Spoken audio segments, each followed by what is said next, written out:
Okay, so my guest today is Ricardo from Silvakey. And Ricardo, tell us a little bit about your business. A lot of stuff that people don't realize, but if you go into someone's house, into a retail store, into a restaurant, anything between four walls, ceiling and floor, Okay. but all bespoke, tailored to the different environments. Okay, so when I open a magazine and I look at some amazing restaurant or hotel lobby. We've got a manufacturing facility of 2,000 square meters in Wadeville.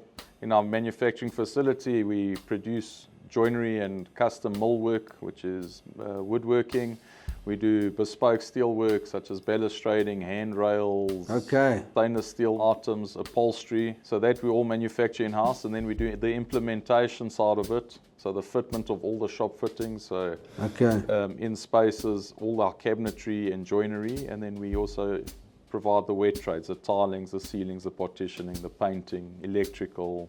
So pretty much it's full turnkey. So we're a turnkey provider. Someone actually has four walls and a roof. After that, they call you. Correct. Okay. But And for you're us- gonna make the space awesome. From concept to finish. Okay. Hence the name Silvakey Concepts. Awesome. Question, how long have you been in business? Well, all in all, Silvakey's only been in existence for 6 years. Okay. I've been in business for a good part of 17, 18 years. Okay, so not a startup. Not a startup. Okay. Well, But a Silvakey- restart. What made you get into business? I mean, why didn't you just get a job like the normal Joe Schmo out there? Were you always an entrepreneur at heart? So I did start out off my professional journey or my after school journey as an employee. Okay. So finished school, studied, followed the normal route, come from Yeah. a family of immigrants, tradespeople. Okay. So I grew up around the working and trade environment and just got tired of it. I didn't think it was for me. I thought I wanted better for myself. Okay. Went to university, got a degree in commerce, went into the corporate world, corporate hype, TV type stuff, and realized soon it wasn't for me. Okay. Red tape. The tape, the 15 approvals. yeah, 100%, and the whole corporate structure. So I always deep down, I think in my zest for something else, I wanted to pursue an entrepreneurial journey. Okay. Okay. Sometimes when I speak to some entrepreneurs, they tell me there was a moment. There was a time when they were, to use a nice word in South Africa, gatvol, and they just decided they're going to do this, they're going to go on their own, or it was just a realization you didn't want to work for a boss or you wanted to do something different. I mean, what tell us a little bit, like, tell the audience what happened there. Was there something like that? Oh, I think my first entrepreneurial venture started when I was at university. We had a project to do. I needed to develop a business model with sellable products. Yeah, so my dad was a procurement manager for our family business in shop fitting. Okay. So I approached him and I said, well, give me a list of your suppliers. I'll approach them as a student and pull a bit of sympathy as a student doing a project. And I sold them corporate gifts, branded corporate gifts, which I did out of the factory, and Okay. taught myself a few other skill sets like learning to draw on Coral Draw and using a vinyl cutter and good access to cash. And obviously as a student, cash was great. So you got a taste for making your own money. Taste for making money and having a bit of different independence. And that was where the entrepreneurial bit came in. And, that was the initial moment.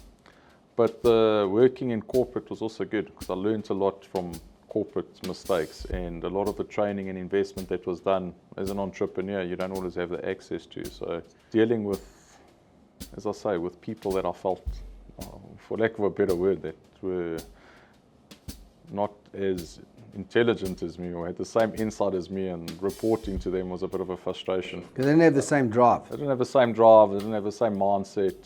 Okay. Everybody was just relaxed. So having accountability for your actions. When you work for a company, you don't have direct responsibility, but when you work for yourself, you're accountable for every action, expenditure. Every cent. Every cent. And if you're short, you got to put it in. 100%. Okay. So, In business, Ricardo, they say that you learn more from your mistakes than you do from your successes. Tell us about where business goes wrong. I know you were involved in a business that went under. So what mistakes can you teach youngsters that are starting out in business, or they've started a business, they're 2-3 years in? What must they watch out for? So I think your best tuition, a lot of people go through a normal formal educational background and then they go to university or college and educate themselves, but there's that proverbial saying, school fees, and the real school fees happen in life, trial and error. And I think it's important. The first couple of years in entrepreneurship, there is a lot of tuition to pay, real life tuition, but you need to manage that tuition that it doesn't cripple the business. So what are some of the fees that the audience can skip paying? Because you're going to give them some of the distilled truths here, some nuggets. So entrepreneurship is a exciting journey. So we always see the nice side of it. We see their lifestyles, their assets, their vehicles, and that's always alluring. But there's real hardship behind that. And the hardship is sometimes we get too caught up in the hype and we lose track of the focus. So, I'm a scuba diver. Yes. Socially, and one good lesson that I learned is sometimes when you scuba dive horizontally. So you're always looking down at the reefs. And people fail to look up at the surroundings, and sometimes there's turtle and other sea life that come past. But if you're always looking down, your focus is incorrect and you don't step back and look holistically, you miss a lot of great stuff. Try to keep your business lean as possible for as long as possible.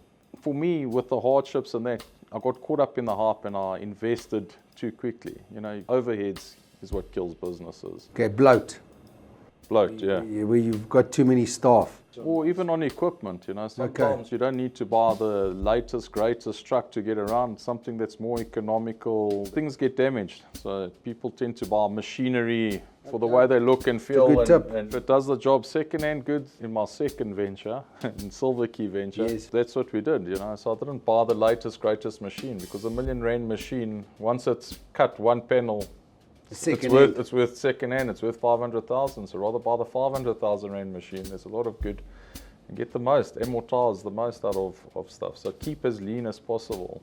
That was one of my biggest. So a good steward of your capital that you're going to use no matter what your budget is. Correct. So you're saying that in hindsight, maybe even though you had the finances to buy the new equipment, if you had to tell yourself previously, be more sort of more astute with the capital. Okay. Manufacturing in South Africa is brutal. Load shedding, suppliers, cash flow, people, staff challenges. Okay. Was there a point where the weight of it all came home? So I guess the point is, when it comes to staff, suppliers, there's a lot of moving parts. Sometimes you can crack as an owner, when you can't meet budget, can't meet payroll.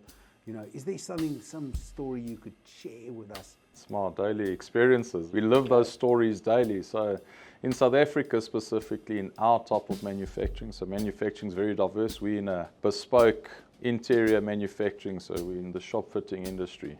So we don't do really mass production manufacturing, more bespoke manufacturing. In South Africa, trying to find reliable suppliers, reliable clients, and then your workforce. Because of the nature of our business, there's a skill shortage in South Africa. Training colleges don't exist anymore. So it's a pity. So we need to identify staff who are willing to learn, have a bit of talent and pride in what they do, and then we do a lot of in-house training, and then to retain that staff also becomes problematic, and manage clients' expectations at the same time. And you've mentioned it a few times, but critical in business is cash flow. Don't focus on profits, focus on cash flow. Cash flow is king. Cash flow is important. A lot of entrepreneurs make that mistake.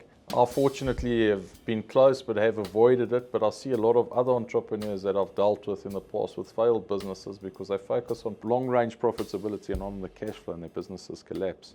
Okay. So finding the right supply chain, the right staff and the right client is very important. It's not only about the client, the right client.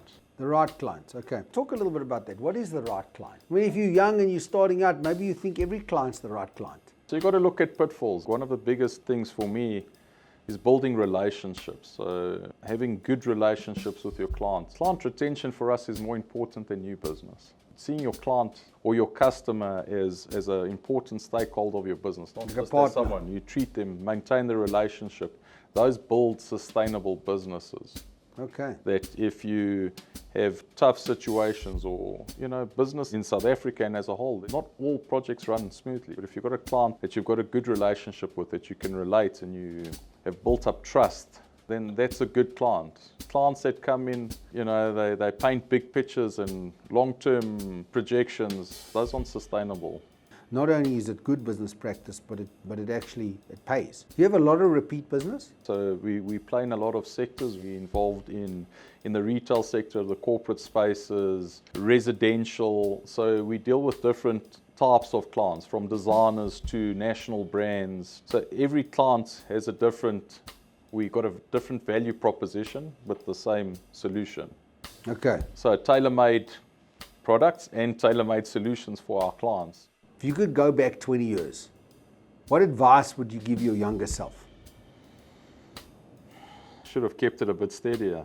As I said earlier, you know, you get caught up in the hype, and when you start making money and not learning to manage it. So in the beginning we were foolish. We thought that the momentum was going to continue forever. I'll just tell him, take it easy, focus a bit better. Don't be impulsive. I think impulsive is in my nature, but I've needed to learn over the years to be less impulsive and a bit more calculated than impulsive. But having a good balance of it also, because then you lose that flair and dynamic. And so some of the things, like if I have to say, what's the secret sauce? You know, sometimes I've had some entrepreneurs, the secret's hard work, it's determination, there's all these sort of cliches, but you go back in time and you go and give your younger self 10 tips, like 10 stock tips or something, you know what I mean? Okay, but if it was business tips, what would they be? So, all hard work. I mean, business is all down to hard work and luck. You know, I believe in good networking and meeting the right people. Don't waste time on emotional relationships and dealing with too much personal damage in business. You need to learn to separate that, because that took up a lot of my time and energy to separate, you know, emotional decisions versus structured decisions, and you need to learn to separate that type of stuff. Okay, so we were talking off air, and we have spoken in the past, and you know, one of the questions I'd ask you is, you know, how do you pick a good partner? Come on, that's a question. How do you pick a good partner? People have had bad partnerships in business, good partnerships. I mean, what would be the characteristics for picking a good partner? So currently in Silvakey, I'm a sole director. But you have partnerships. I have been in partnerships. I've been in good partnerships, and I've been in failed partnerships. So why did they fail?